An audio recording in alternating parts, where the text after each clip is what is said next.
Shalom, un moment d'exhortation très puissant, extraordinaire, et ce sera basé sur un élément très clé qu'on va appeler la persévérance dans la vie chrétienne. Écoute-moi très bien. Tu passes ton temps à tout simplement à te soucier de ton loyer, tu passes ton temps à tout simplement à te soucier de ce que tu vas manger, tu passes ton temps à tout simplement te soucier de ce que tu es devenu, de ce que tu vas être demain.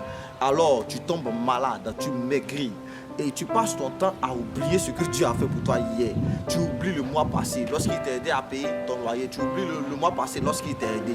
Écoute-moi très bien, chrétien. Tu dois entrer dans cette dimension extraordinaire où tu crois en Dieu même quand tout va mal. Raison pour laquelle il est écrit noir sur blanc que tout ce qui arrive concourt au bien de ceux qui aiment Dieu. Donc la souffrance là n'est pas ta souffrance, mais c'est celle de Dieu. Donc ce que tu traverses, ça n'est pas pour toi, mais c'est tout simplement pour Dieu.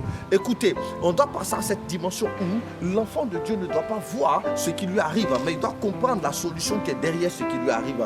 Pourquoi te plaindre pour ce que Dieu est sur le point de faire pour toi? La Bible dit que les oiseaux du ciel ne sèment ni ne moissonnent, mais Dieu prend soin d'eux. Pourquoi est-ce que tu pleures? Pourquoi est-ce que tu pleures? Pourquoi tu te lamentes alors? Pourquoi tu te soucies? Tu n'as jamais ri d'une situation. Oh, Christ était à la croix, il pensait à ta délivrance. Tu n'as jamais ri d'un problème. Oh, Christ est lui-même la solution au problème. Ou bien tu ne crois plus en Dieu.